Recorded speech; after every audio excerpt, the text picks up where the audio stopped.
മഴക്കാറ്റു പെയ്യുമ്പോൾ മനസ്സിൻ്റെ വേഴാമ്പൽ ഒരുമാരി വില്ലിനെ പ്രണയിച്ചു പോയി എന്ന് പണ്ടൊരു കവി എഴുതി.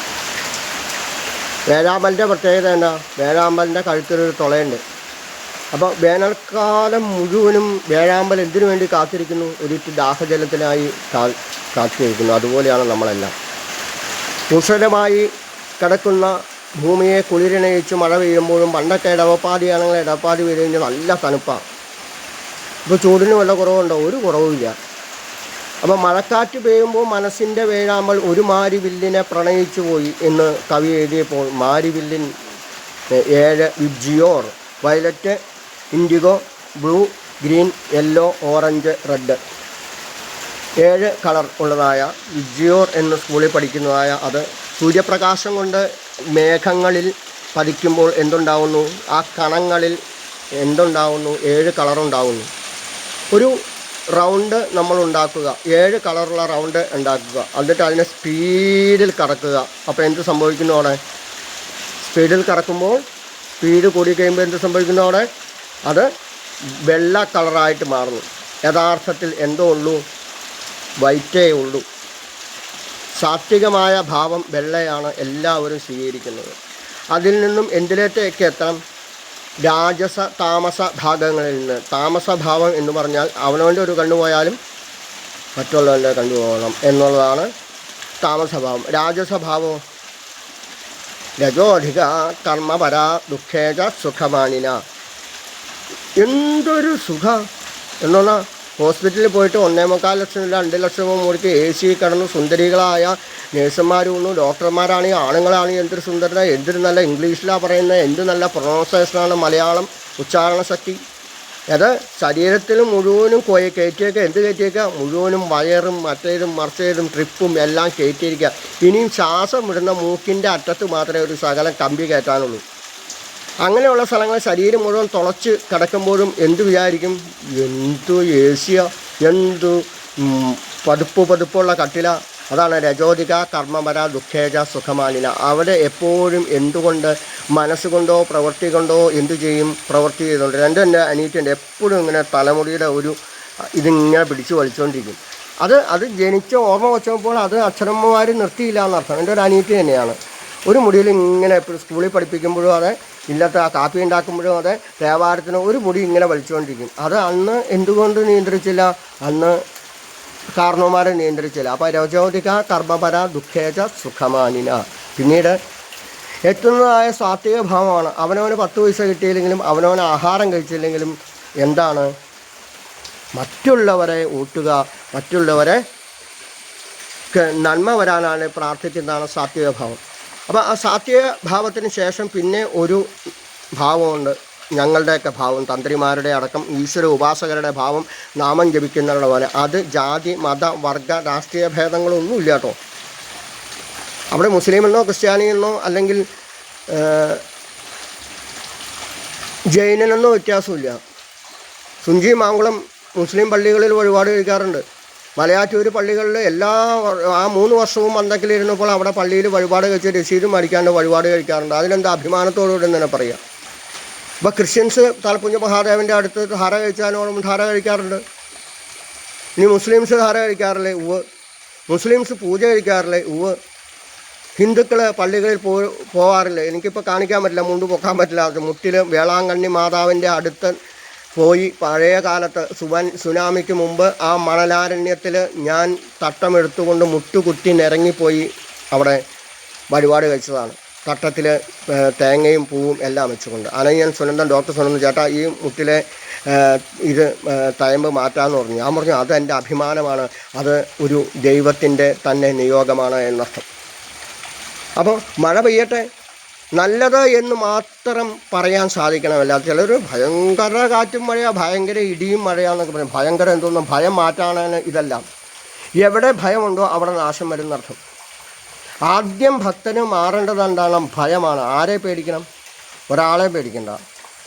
ആരെയും പേടിക്കാണ്ട ഭയം ആണ് ഏറ്റവും വലിയ പ്രശ്നം. മൃത്യുഭയം, മഴ ഭയം, കാറ്റ് ഭയം, വഴിയിൽ ലേൻ വീണ് കിടക്കാമെന്നുള്ള ഭയം, പെരുമ്പാമ്പ് ഭയം, പുഴു ഭയം. എന്തിനാ ഭയക്കണേ? മഹാദേവൻ നമ്മളിലുണ്ട് എന്ന് ഉറപ്പുണ്ടെങ്കിൽ സംശയമൊന്നുമില്ല. ആ ചൈതന്യമുള്ള സമയത്ത് ഒരു കൊതുക് കടിക്കില്ല, ഒരു പുഴുവും കടിക്കില്ല. അതിന് എന്ത് ചെയ്യണം? ശരീരം അഗ്നിപ്രാകാരം കൊണ്ട് ദഹിപ്പിച്ച അഗ്നി ആയിക്കൊണ്ട് തന്നെ സ്വരൂപനകളെ ഈശ്വരനായി തീരണം. അപ്പോൾ ഒരു ചുക്കും സംഭവിക്കില്ല എന്ന് വിചാരിച്ച് നടന്നാൽ ഒരു ചുക്കും സംഭവിക്കില്ല. ചുക്കും സംഭവിക്കുമെന്ന് വിചാരിച്ചാൽ സംഭവിക്കുക തന്നെ ചെയ്യും. അപ്പോൾ ഒന്നും സംഭവിക്കില്ല എന്ന് ഒരു മനസ്സിന് ഉറപ്പ് പറയെങ്കിൽ ബോധസ്വരൂപമായി തീരണമെന്ന്. അപ്പോൾ ബ്രഹ്മാനന്ദം പരമസുഖം കേവലം ജ്ഞാനമൂർത്തിയും ദ്വന്ദ്വാതീതം ഗഗനസദസ്യം തത്വമസ്യാദി ലക്ഷ്യം ഏകം നിത്യം വിപലം അചലം സർവധി സാക്ഷിഭൂതം ഭാവ അതീതം തൃണരഹിതം സദ്ഗുരും തം നമാമി. അപ്പോൾ ആ സദ്ഗുരുവിന് നമുക്ക് ഒറ്റ കാര്യമുള്ളൂ, ഈ പൈസ എന്തിനുള്ളതാ? ട്രാൻസാക്ഷനുള്ളതല്ലേ. ഇന്നത്തെ തീയതി വരെ ഒരു ഇറ്റ് സ്വർണമോ ഒരു ഭൂസത്തോ ഒരു കിണ്ടിയോ ഒരു പൂജാപാത്രമോ പാരമ്പര്യമായിട്ട് ഒരു പിടി മണ്ണോ എനിക്ക് സ്വന്തമായിട്ടില്ല. അച്ഛൻ പറഞ്ഞു, നീയല്ലേ മൂത്ത മോനല്ലേ, നീ ജീവിച്ചോളും എന്ന് അച്ഛൻ അനുഗ്രഹിച്ചത് ആ അനുഗ്രഹത്തിലാണ് ഇന്നും ജീവിക്കുന്നു. 14 വർഷങ്ങളായി അച്ഛൻ പോയിട്ട്. അപ്പോൾ ഒരു തരി സ്വർണമോ ഒരു പൂജാപാത്രമോ അകപ്പാടെ സ്വത്തായിട്ടുള്ളത് അമ്മയും പൂജ. എത്ര മഴയാണെങ്കിലും ആദ്യം തേവാരം കഴിച്ചിട്ട് എവിടെയും പോകുന്നു. നരസിംഹമൂർത്തി അടക്കം എൻ്റെ എന്ന് സ്വന്തമായിട്ട് പറയാൻ തേവാരമൂർത്തികളും സാളഗ്രാമവും മാത്രമേ ഉള്ളൂ. വിളക്ക് പോലും ഇല്ലത്തെ തറവാട്ടിലെ വിളക്ക് പോലും എൻ്റെ പേരിലൊന്നുമില്ല, എൻ്റെ പേരിൽ സ്വന്തമായിട്ടൊന്നുമില്ല. സ്വന്തമായിട്ട് ഇല്ലാത്തവർ ഉണ്ടായിട്ടും വേണ്ടാത്തവരാണ് ഭാരതത്തിലുണ്ടായിരുന്നത്. ഉണ്ടായിട്ടും വേണ്ടാത്തവർക്ക് എന്താ ഗുണമെന്നറിയാമോ? ബന്ധുക്കളും സുഹൃത്തുക്കളും എന്ത് ആവശ്യത്തിനും ഓടിയെത്തും. ഉണ്ടായിട്ടും വേണ്ടാത്തവർ ഒന്നും ആഗ്രഹിക്കുന്നില്ല, അവർക്കാണ് ഏറ്റവും കൂടുതൽ ഉണ്ടാവുന്നത്. പിശുക്കി ആർക്കും ഒന്നും കൊടുക്കാതെ അവസാനം എന്ത് സംഭവിക്കുന്നു അറിയാമോ? കട്ടൻ കാപ്പി പോലും കുടിക്കാതെ അവസാനം ലക്ഷക്കണക്കിന് രൂപ ആശുപത്രിയിൽ കൊണ്ടുപോയി ചെലവഴിക്കുന്നു. അവർക്കും ജീവിക്കണം, ഡോക്ടർമാർക്കും ജീവിക്കണം. ജീവിക്കേണ്ടല്ല എന്നാണ് പറയുന്നത്. അത്രൈവ നരകസ്വർഗ ഇത് മാതാപ്രതക്ഷത. അത് കപില മഹർഷി പ്രത്യേകം അമ്മയോട് ഉപദേശിക്കുന്നു. ഇവിടെ തന്നെയാണ് നരകവും സ്വർഗവും. സ്വർഗം എന്ന് പറഞ്ഞാൽ സജ്ജനങ്ങൾ സഞ്ചരിക്കുന്ന ഒന്ന്. വൈകുണ്ഠം എന്ന് പറഞ്ഞാൽ മഹാവിഷ്ണു ക്ഷേത്രങ്ങൾ, അല്ലെങ്കിൽ ശിവക്ഷേത്രങ്ങൾ, അല്ലെങ്കിൽ ദേവീക്ഷേത്രങ്ങൾ, അല്ലെങ്കിൽ കൈലാസം. ഇതെല്ലാം ഒന്ന് തന്നെയാണ്. വൈകുണ്ഠം കൈലാസം എല്ലാം ഒന്നാണ്. അപ്പോൾ വൈകുണ്ഠത്തിലിരിക്കാനോ ആണ് എല്ലാവർക്കും ഇഷ്ടം. സ്വർഗീയ ഇന്ന ആളുടെ അനുസ്മരണം അങ്ങനെ ഒന്നുമില്ല. അത് പരിപൂർണമായ തെറ്റാണ്. സ്വർഗീയ ഇന്ന ആളുടെ ജിയുടെ അനുസ്മരണം അങ്ങനെയല്ല, സ്വർഗത്തിലല്ല. ശരിക്കും അങ്ങനെ ഒരാൾ പ്രാർത്ഥിച്ചെത്തിയിട്ടുണ്ടെങ്കിൽ അത് വൈകുണ്ഠത്തിൽ തന്നെയാണ്. അപ്പോൾ കുണ്ഠിതമില്ലാത്ത അവസ്ഥ, ദുഃഖമില്ലാത്ത അവസ്ഥ തന്നെയാണ് എന്തോന്ന് അവിടെ എന്ത് തന്നെ സംഭവിച്ചാലും ധ്യായേത് അജസം ഹരി. നിരന്തരമായി നമ്മൾ ഉപാസിക്കുന്ന ആരെയായാലും വേണ്ടില്ല. ചിലർക്ക് മൃത്യുഞ്ജയമൂർത്തിയായ ഇഷ്ടം, ചിലർക്ക് ഭദ്രകാളിയായ ഇഷ്ടം, ചിലർക്ക് മുരുകനായ ഇഷ്ടം, ചിലർക്ക് ഗണപതിയായ ഇഷ്ടം, ചിലർക്ക് നരസിംഹമൂർത്തിയായ ഇഷ്ടം, ചിലർക്ക് വേളാങ്കണ്ണി മാതാവിനെയായ ഇഷ്ടം, ചിലർക്ക് 5 നേരം നിസ്കരിക്കുന്നതായ ഒരു മറച്ചു വെച്ചുകൊണ്ട്, അത്ര ചൈതന്യമുള്ളതിനാൽ മറച്ചു വെച്ചുകൊണ്ട് ഒരു ദിക്കിലേക്ക് ഒരു ശിലയ്ക്ക് പരിപൂർണ പാപത്തെയും സ്വീകരിക്കാൻ സാധിക്കുമെങ്കിൽ അവിടെ പോകുമ്പോഴും കല്ലെറിയുന്നുണ്ട്. ശബരിമലയിൽ പോകുമ്പോഴും നമ്മൾ കല്ലെറിയുന്നുണ്ട്. പാപത്തെ നമ്മളിലേക്ക് ഉള്ളതായ നമ്മൾ ആരെങ്കിലും ഏതെങ്കിലും ഇതിൽ തെറ്റുകൾ ചെയ്തിട്ടുണ്ടെങ്കിൽ, നമ്മൾ ആർക്കെങ്കിലും ഏതെങ്കിലും ഉപദ്രവം ചെയ്തിട്ടുണ്ടെങ്കിൽ അത് നമ്മളിലേക്ക് തന്നെ വരാനായിക്കൊണ്ട് ആ ദോഷങ്ങൾ മാറാനായിട്ടാണ് കല്ലെറിയുന്നത്. ശബരിമലയ്ക്ക് മുമ്പ് നമ്മൾ കല്ലെറിയുന്നില്ലേ? അപ്പോൾ കൊട്ടിയൂർ ഇതൊരു ഓടപ്പൂവായിട്ട് നിലനിൽക്കുമ്പോൾ ജടപടിച്ച് പറിച്ചെറിഞ്ഞൊരു ശങ്കര ശിവതാണ്ഡവം കൊട്ടിയൂർ നമ്മളറിയാം. കൊട്ടിയൂർ ഇതാ നമ്മുടെ ഇവിടെ നിൽക്കുന്ന ആ ഇല്ലി തന്നെയാണ് ചതച്ച് അത് ഓടപ്പൂവായിട്ട് ജനങ്ങൾക്ക് പ്രസാദം കൊടുക്കുമ്പോൾ അത് എത്രയോ വർഷം കഴിഞ്ഞാൽ കാടുകളിലും ഇല്ലങ്ങളിലും ഇപ്പോഴും നിലനിൽക്കുന്നെങ്കിൽ സംശയമൊന്നുമില്ല. ജടാകടാക സംഭ്രമ ഭ്രമൻ നിരമ്പി ലോകലോകവല്ലി വിരാജമാനമോർധിനി ഡമൻ ഡമൻ ഡമൻ ഡമ കിശോര ചന്ദ്രശേഖരെ ഹൃതിപ്രദക്ഷിണമ.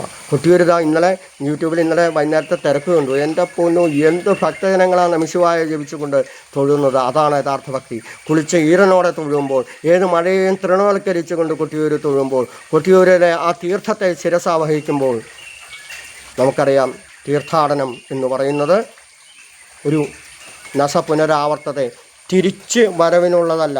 ചിലരുണ്ട് തീർത്ഥാടനം കഴിഞ്ഞ് കഴിഞ്ഞാൽ തീർന്നു, പിന്നെ അടുത്ത ഹോട്ടലിലേക്ക് വേണം ആഹാരം കഴിക്കേണ്ടതെന്ന് പറയുന്നത്. തീർത്ഥാടനം കഴിഞ്ഞ് കഴിഞ്ഞാൽ പിന്നെ അവനൊരു മാറ്റം ഉണ്ടാകുന്നില്ല. ഉണ്ടാകണം. എത്രയോ 1000 രൂപ മുടക്കി എത്രയോ വണ്ടികൾ നോക്കി. അതല്ലെങ്കിൽ ഇപ്പോൾ കമ്മീഷൻ കൊടുക്കുന്നതായ പല ഗ്രൂപ്പുകളുണ്ട്, വിദേശത്തേക്ക് യാത്ര ചെയ്യുന്നു, അതുപോലെ പല തീർത്ഥാടനങ്ങൾ ചെയ്യുന്നു. അപ്പോൾ അങ്ങനെ യാത്ര ചെയ്ത് തിരിച്ചു വരുമ്പോൾ അവിടെ നമസ്കരിച്ച് ഒറ്റ കാര്യം പറയാം, ഈ തൊഴുകൊണ്ട് എനിക്ക് മാറ്റങ്ങൾ ഉണ്ടാവണമെന്ന് പ്രാർത്ഥിച്ച് മാത്രം ഇറങ്ങുക. അല്ലാതെ ഈ സാമ്പത്തികമായിട്ടോ അല്ലെങ്കിൽ റോഡ് ചിലവിൻ്റെയോ അല്ലെങ്കിൽ ഇങ്ങനെയുള്ള യാത്രാ ടീമുകളുടെയോ കൂടെ പോയിട്ട് ഒരർത്ഥമില്ല. ആ അർത്ഥമുണ്ടാവണമെങ്കിൽ ഓരോ ദർശനത്തിനും അവനവൻ തീരുമാനിക്കുക, ആത്മാനബുദ്ധി എനിക്ക് ഇന്ന രീതിയിലുള്ള മാറ്റങ്ങൾ ഞാൻ ഉണ്ടാകും എന്നുണ്ടെങ്കിൽ മാത്രമേ അതുകൊണ്ട് പ്രയോജനമുള്ളൂ ഓർമ്മിച്ചിട്ടുണ്ട്. എല്ലാവർക്കും നല്ലൊരു ദിവസം ആശംസിക്കുമ്പോൾ മഴ പെയ്യട്ടെ. എല്ലാ ഹൃദയങ്ങളിൽ ഓരോ തുള്ളിയും എത്ര നിമിഷം നമ്മൾ ജീവിച്ചിരിക്കും നമുക്കറിയില്ല, എത്ര കാലം ജീവിച്ചിരിക്കുന്നല്ലോ. ഒരു തുള്ളി മഴത്തുള്ളി പോലെ അത്ര നിമിഷം മതി അത് ലോകത്തിന്. ഒരു മഴത്തുള്ളിക്ക് എത്ര നിമിഷമുണ്ട്? ഒരു ഇലയെ ചാടി കൂടി വന്നാൽ ഒരു 15 സെക്കൻഡ് തരാൻ ആയുസുള്ളൂ. എന്നിട്ട് പോലും അത് ലോകത്തിന് നന്മ ചെയ്യുന്നുണ്ടെങ്കിൽ നമുക്കും മഴത്തുള്ളി പോലെ നന്മ ചെയ്യാൻ സാധിക്കട്ടെ.